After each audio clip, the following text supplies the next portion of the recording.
What's it like to be a police officer? Well, on today's show, a resident is going to get a little bit of an idea. This is Crime Watch.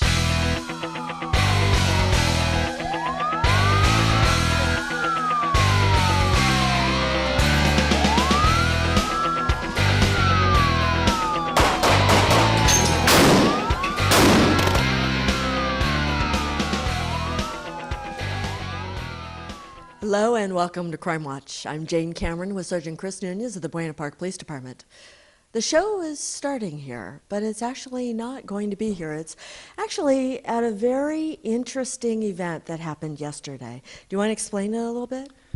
Sure. We took a resident from Buena Park and ran him through some training, like shoot, don't shoot type of training. We have technology here in the police department where we can use this training and actually use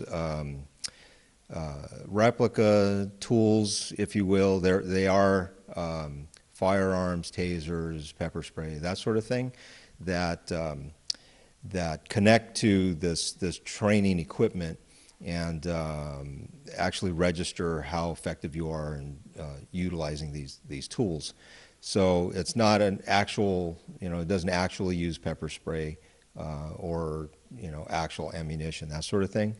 But the equipment, the technology measures a lot of things, how accurate you are when you apply or make the decision to apply the tools, and things like that. So it's interesting that we don't have to be on the range, the shooting range, to do this. In fact, we set this equipment up in a large training room and dim the lights, and there's a large video screen, and it's interactive. So the officer is interactive with a whole variety of scenarios.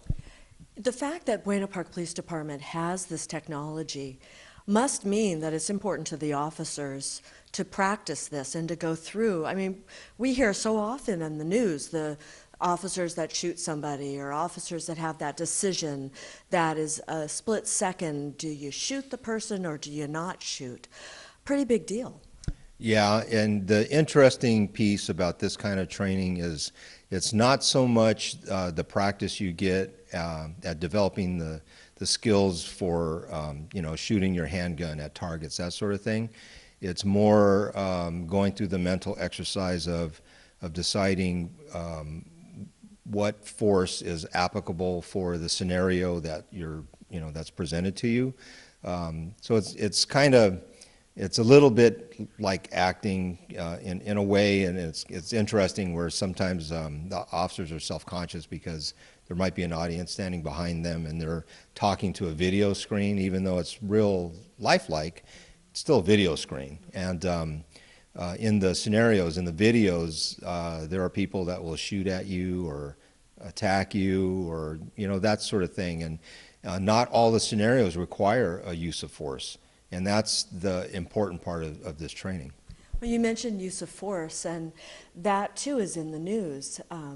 I know, because of working on the show, that there are many variables in the use of force. The use of force isn't just shooting somebody. It's hand-to-hand combat. It's doing whatever it takes with some type of force, whether there's a tool or not, to arrest the bad guy or get it under control.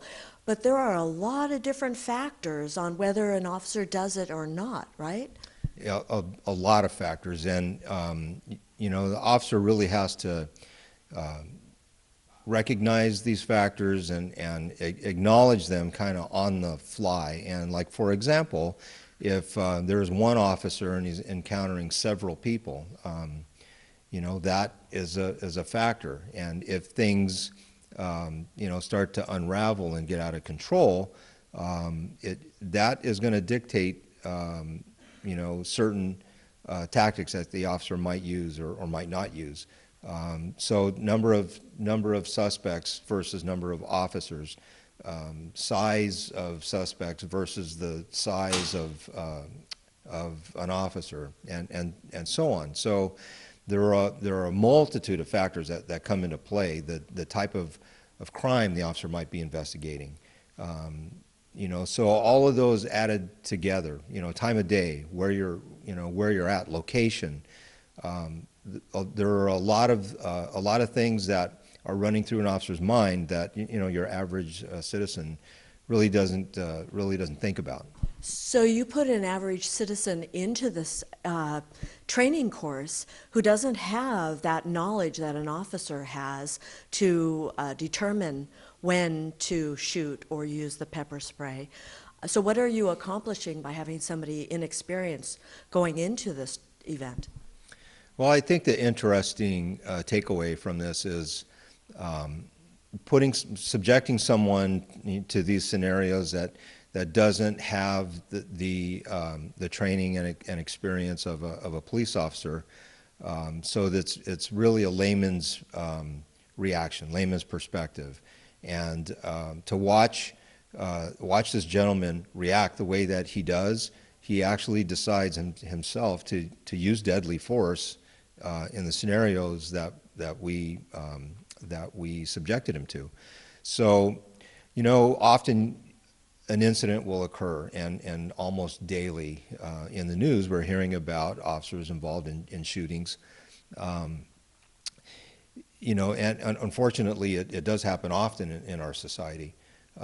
But the exercise that we ran with this resident, he himself, without any experience, without any training, made the decision to use force, felt that he was justified under the circumstances, and that was part of the object lesson for us to understand and to convey to our community, the citizens here in Buena Park. That's just what an average guy is thinking, and really he was only thinking about defending himself in that situation. So when you add the multitude of layers a police officer has to consider, the legality involved and the laws that pertain to, what dictates legal response, department policy. I mean, there are a lot of things that a cop has to think about that this gentleman, didn't. Well, instead of talking about it, let's watch this resident go through the event and take care of the bad guys, right? Right. I'm here in the training room with Training Corporal Brett Carter, and along with a member of our community, Ken Anderson. And we have an interesting piece we're going to be showing you this morning. Ken will be doing some training, live shoot, don't shoot style training here in the training room. And I'm going to allow Corporal Carter to kind of explain a little bit about what he's going to be subjecting Ken to. Hi, how are you? Okay, what we have here is we have an interactive training device that police officers are able to use that helps us make determinations on what levels of force, if any, we use in any given scenario. We have a computer that's loaded with many different scenarios that an officer would go on any day of his job. The devices that we utilize are controlled by lasers, so we have a substitute for a handgun, pepper spray, shotguns, rifles, any of the tools that we use, any of our force tools. The proctor, whom I will be playing, will set up a scenario which will be projected on the screen that you see behind me. In this particular event today, we're going to have Mr. Anderson wear all the tools that a police officer wears, and we're going to put him through some scenarios so that we can see how he reacts as opposed to how a police officer reacts. Now, Mr. Anderson's been given some very brief training on how to approach a scenario, make contact with a person, things to say, and things to look out for. So he has a brief understanding of how a police officer would approach a situation. What he doesn't know is what scenario he's going to get. The nice thing about this training device is, based upon the comments, reactions, and the way that Mr. Anderson interacts with the machine, I'll be able to change the outcome of the actors on the screen. So what we're going to do is we're going to go ahead and cut away to a training scenario in a few moments with Mr. Anderson playing the role of a peace officer. And we'll see how he does afterwards and do a short interview. Okay, we're going to go ahead and dim the lights, Mr. Anderson. All right, sir. What I'm going to do is I'm going to present the scenario to you. Again, remember, you are a sole police officer on patrol. You're approaching the scenario, which appears to be a vehicle in an alley, and maybe there's a person working on the vehicle. Just act as if you were a regular patrol officer. All right. Are you ready, sir? I'm ready. All right, here we go. Hey, good morning. What are you doing? Let me see your hands. Let me see your hands. Just coming to check to make sure everything's all right. Is this your car? Can you tell me what you're doing? Well, let's put it down. Well, don't have to be cocky. I just want to know what you're doing. What are you doing with the car? Is this your automobile? I've been there, done that. You tore it back. I don't have to. Just tell me what you're going to do. Tell me what you do. Put the thing down. Now we're going to Put the make wrench this down. person attack their Put officer. the wrench down. I'm asking you to put the wrench down, or I will shoot you if you don't put the wrench down. I'm not playing. Put the wrench down. Put the wrench on the ground. And Mr. Anderson used lethal force against this person. So let's stop the scenario and see what Mr. Anderson thought. Okay, Mr. Anderson, pretty interesting, yeah? Yes. What's the matter? You have a tingle in your A hands? little sweating on the palm here. It's right. quite an experience. Yeah. Well, let me ask you a question. We played the scenario, and when you walked up, give me an idea of what you were thinking when you walked up initially. Well, it's a split idea. You're not sure what he's thinking. Is it his car? Is he just working on the car? But the biggest problem that you see is the lack of cooperation. If you say good morning, what are you doing? Is this your car? It would be my feeling that a normal person said, hey, I'm Bob. I own this car. I've got a flat tire. But not this individual. He immediately goes into I'm going to be a jerk mode, little argumentative, not quite honest with his movements, and stands back and just starts giving us a hard time, which is really, to me, not the perfect way to approach a police officer. I would agree. And you just want to say good morning. Cooperation is probably, to me, the very first thing you want to do. Okay, so in this scenario, what happens is the person who's working on the vehicle has a large metal wrench in his hand. The scenario is specifically designed so that the person is non-responsive. The object of this is to see that the officer uses his communication tools so that we can direct the scenario in the right way. The scenario could go any way from having the person attack him to complying with him based upon what the officer is directing him to do or asking him to do. In this case, it seemed Mr. Anderson felt that maybe there was a threat, and his words that he started using were more of a direction for the subject to drop what was in his hands. However, because in this scenario the subject didn't comply, I selected the attack mode. So the command given to the computer was to show a video of this person attacking to see what the officer would do. So, Mr. Anderson, when the subject came rushing at you with a large metal object in his hand, what were you thinking? I was thinking that was a poor decision, especially as they approach. Within 15, 20 feet, you have split second to react. And if you don't react in one way or the other, it's them or I. So I felt it necessary to reduce the threat, and I shot the individual. Okay. So, were you surprised at how quickly the subject covered the distance between where he was at maybe 20 to 25 feet to where you were, compared to the amount of time you had to utilize your decision-making on what kind of force to use? I had my, when he started getting a little ornery, I knew it was time to pull my weapon, because you never know what's going to happen at that point. But he was a good 15, 20 feet from me. I already had my gun out and aimed at him, and he was almost on me by the time I pulled the trigger. Just a flink of their finger to activate that trigger, and he was very close to already having my having attack. So yeah, it's just more of a split second. It's just a micron of a second where you have to decide. It's a tough one. Okay. Let me ask you one more question. Yeah.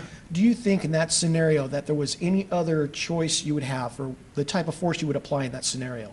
Would anything else have been as effective?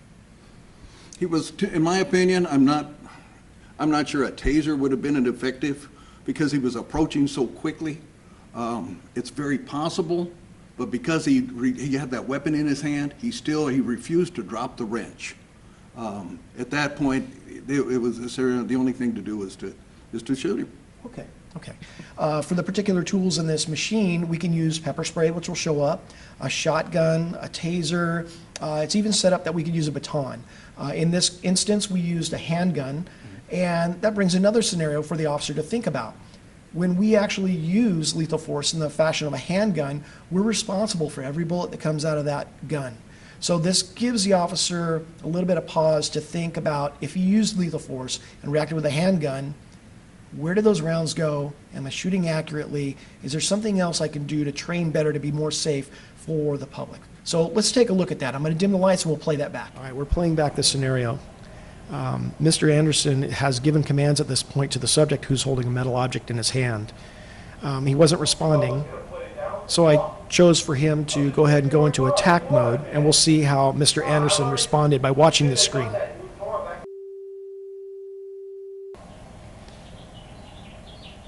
The words coming out are confrontational by the subject. He's not following orders. And now the officer has to make a decision. Okay, we're going to rewind that back just a little bit so we can see what happened. The handgun, when it's activated, makes marks on the screen. As you can see, there's several crosshairs that were indicated on the screen. Several of these shots that Mr. Anderson fired would have been lethal shots. So this also shows those shots that we missed that went beyond. Oftentimes, people wonder why an officer will continue to shoot a subject. We use force to stop a subject, not to harm a subject. So in this case, you can see the subject charged angrily after threatening the officer with a weapon in his hand that could have caused great bodily harm or possibly death, depending on where he was struck. And Mr. Anderson responded with lethal force.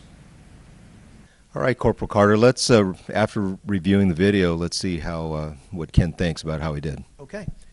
So what do you think, Ken? You went through the scenario initially, and you reacted, and you explained it a little bit. Now that we've gone back and seen your performance, which I think was pretty standard. Most people who are being charged by a person with a metal object in their hand might put themselves in that scenario and fire. What do you think?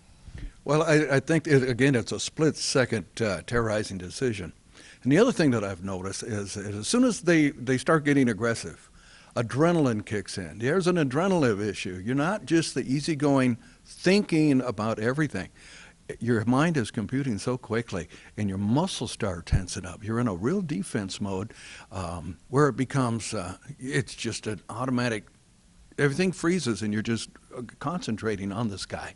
The other thing I've noticed that's very noticing is that shooting in a combat mode, when somebody's racing at you, they're attacking you. I mean, you can get all the target practice in the world and you can shoot a lot of paper targets at the range, and it's absolutely nothing compared to somebody racing at you, trying to attack you. Trying to hit that target, knowing that you've got to hit that target, is extremely difficult. That's really a tough one. Absolutely, I agree. Okay, so Mr. Anderson, I just wanted to tell you we greatly appreciate you coming in and doing this with us today. We hope that not only you, but our viewers out here and some of the members of the audience that we're going to be showing this at understand the very short periods of time an officer has to assess a scenario, decide if there is a use of force that's applicable, choose that force, and then apply it in a manner that's fair, legal, and going to have the best outcome. So once again, thank you, sir. Very welcome. Thank you. All righty. It's been a pleasure. Okay, Brett, we have another scenario we're going to run them through. Why don't you set it up for us? Okay. What we have here today, Mr. Anderson, is something that's very prevalent in the news lately, unfortunately, and it's caused police officers to change the way that they do business, and this is called an active shooter. We've seen a lot of this go on recently at schools, but also in public. I mean, as recent as in Paris, France, when they had people running around shooting at a store and at a bakery. You're going to be going to this location where there was a report of an active shooter, someone running around indiscriminately killing people. And don't forget, use all your commands when you see people, command whatever you're going to command. That's part of this training scenario for an officer, getting our verbal commands accurate for the scenario. Make sure you give your commands. That's as big a part of the scenario as actually using your force. Coming down the stairs, clear, I've got a gun. This is the police, I've got a gun. Here's the police, coming down. Please, put down your weapons, I've got a gun, this is the police. Police, let me see your hands, okay? Okay, we see bodies laying on the floor. This is the police, put down your Decide weapons. what's going on here. Good, look, he's over here. Okay, coming over here. Where, hey! Okay, the scenario paused, and we're going to take another shot at that. Let me play it again. What happens is when you make your shots in some of these scenarios, they'll freeze the scenario so that we can reassess what we've got going on here. I'm going to go ahead and play it again.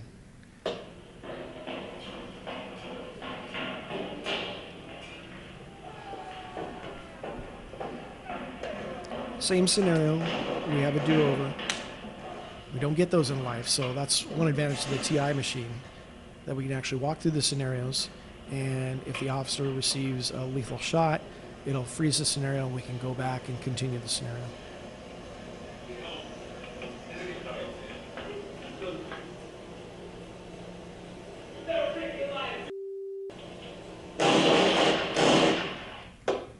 I think I ate it. All right. Yeah, you definitely hit him. On the first scenario, the first time you went through the scenario, you got down there, you know that there's an active shooter, you can see the bodies are all around you. The little hairs in the back of your neck start going up because you know something's going to happen. Even though you knew there was someone with a gun there and probably in close proximity, what happened with your reaction time when you saw the gun actually come out? I froze. To me, there was a long hesitation when the barrel came down, and there was no time to aim. You basically point and squeeze at that point. It took forever. That split second of time was almost like a 3-hour meeting.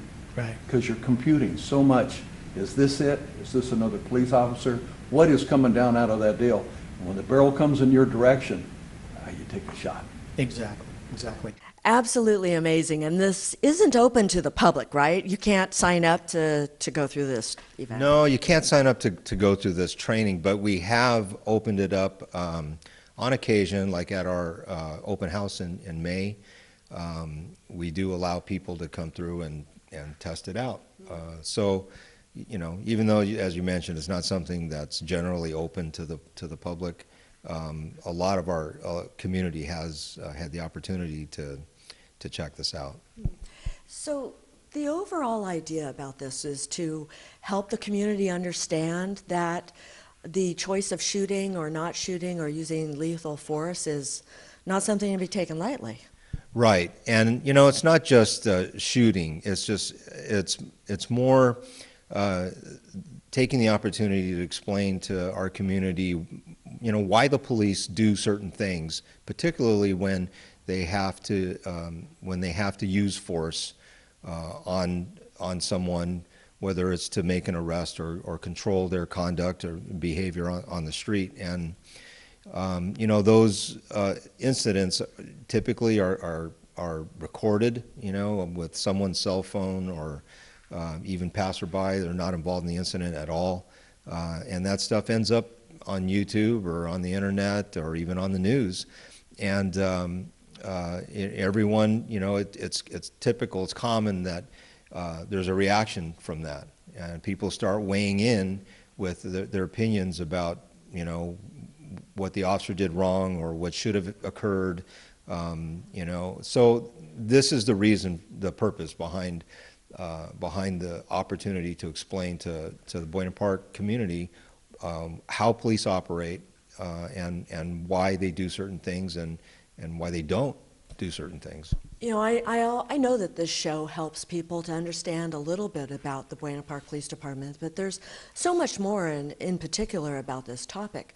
So there is a community event that's coming up on the 18th at 6 o'clock, which this show will only be on a couple times before that town hall meeting starts. But it's an opportunity to get more into this topic and explain it and take questions. Right. The meeting's open to the public. It's been advertised. More than likely, we'll see a little bit on the news. You know, media's been invited. So I hope that it's informative to our viewers, and it's certainly an important topic. You know, without talking about specific cases, we felt that it's important to at least explain certain things so that you know, we can educate not only our viewers on CrimeWatch, but anyone who wants to come and participate in the meeting itself. How refreshing that a police department is willing to be proactive on talking about this instead of having to clean up after a situation. You know, we don't want you to miss the town hall meeting, but we understand that if you haven't heard about it until this show, there's not a lot of time. So we're going to be giving you a recap of the town hall meeting on our first CrimeWatch segment in March. So if you can't attend, you'll still see the highlights and you'll still hear the really interesting conversation about this topic because it's not going away. Right, you know, and like I mentioned earlier, every day there's something in the news, you know, involving police action, and you know, sometimes the police do make mistakes, and when that happens, I absolutely guarantee you that it's investigated and you know, appropriate corrective action is taken. That's really written into our law. And you know, we want to get it right. So being able to explain, you know, a little bit about why we do what we do is part of getting it right, to just help explain certain things to our residents, so that you know, the takeaway is they can at least wait before they judge. And you know, let's see what happens when incidents occur and the investigation is underway, and when it's complete, then you know, that information can come out for all to you know, to learn about why things happen the way they do. The Buena Park Police Department has always been a little bit more open about what goes on, and that's why you have the open house and even this show Crime Watch and the town hall meeting that comes up. So make sure that if you miss the meeting, you can tune in to our next show at the beginning of March to listen and hear about that town hall meeting, and hopefully it's got to be very informative.